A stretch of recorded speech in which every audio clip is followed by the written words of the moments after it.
Feast Day of the Immaculate Conception is an important part of the year, the liturgical year. And for us, it's a very important part because this is the feast of our cathedral, Immaculate Conception. The feast day comes about by a reflection and a working backwards. The feast says that Mary was conceived without original sin. Many people confuse Immaculate Conception with the birth or conception of Jesus because the reading that we have is how Jesus was conceived. And so people kind of hear the reading and say, oh, it's about Jesus. Yeah, well, yes, it is about Jesus, but it's not about his conception. It's about Mary's conception. It's about Mary's conception because the feast and the doctrine says that at the moment of Mary's conception, Mary was preserved from original sin. In other words, Mary is on the same level of Eve before the fall.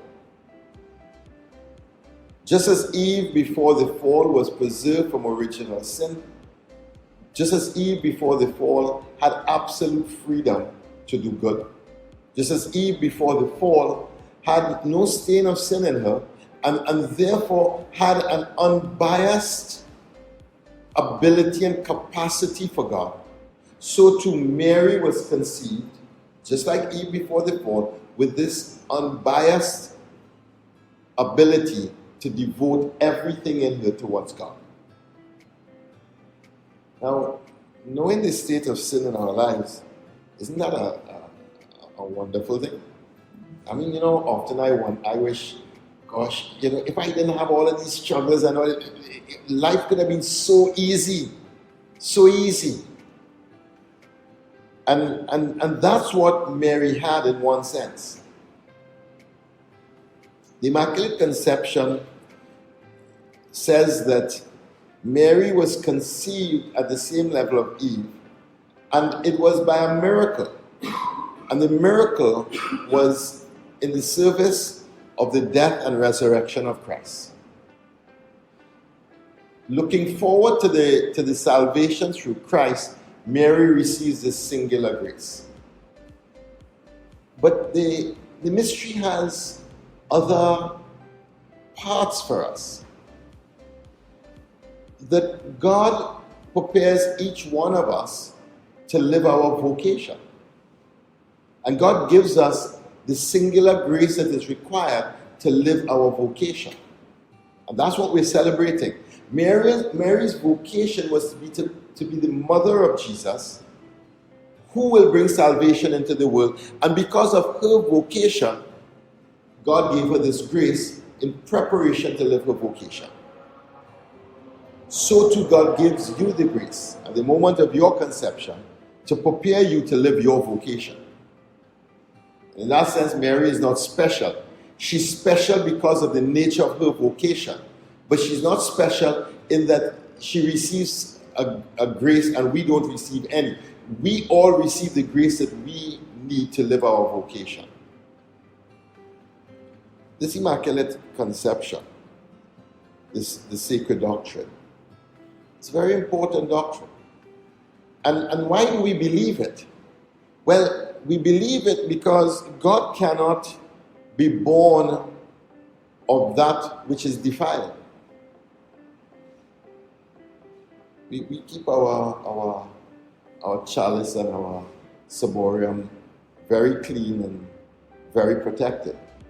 And there's no commingling between the metal and the precious blood. There's absolute commingling between the body of Jesus being born in the womb of Mary and Mary. The only DNA that Jesus has, the only DNA comes from Mary. And so from a theological reflection looking backwards and the nature of God in the world, that the womb that received Jesus had to be a spotless womb. But it's more than that because it's scriptural. When the angel says to her, Blessed are you among all women. What is he saying? Of all women, Mary is blessed. So we have all women and then we have Mary.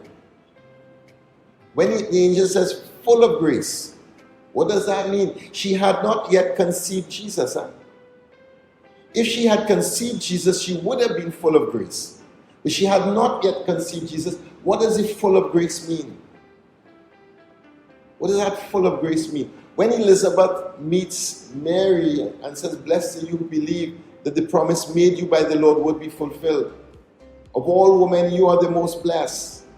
And the salutations of Elizabeth to Mary all point to the fact there is something about Mary that is different from all women. And it's different from all women because joining and experiencing womanhood as every other woman, she experiences as a new Eve. At another level, at the new Eve. Why? Because she will become the mother of the new humanity. She'll become the mother of the new people of God. Eve was the mother of the old people. Mary becomes the mother of the new people. And from this perspective, Mary and her role in salvation history is pivotal, because just as Jesus is the new Adam who brings us back to God and allows us to become part of God's household, Mary is the new Eve. And she's not the new Eve in terms of the wife of the new Adam. She's the new Eve in terms of the queen mother of the new Adam. Of even another level to Jesus. And the role of the queen mother in the old court was a very, very, very special role, as we know in Trinidad and Tobago. You know the queen mother role in Trinidad and Tobago. If you want the son to do anything at all, and you go by the mother and whisper two things in the mother's ear, you think he could tell her no? Huh? He don't have a chance. So what we are celebrating today in this feast is really a feast of deep theological significance, but deep significance for each one of our lives. And that's why the church promotes the consecration to Mary. That's why the church promotes the devotion to Mary.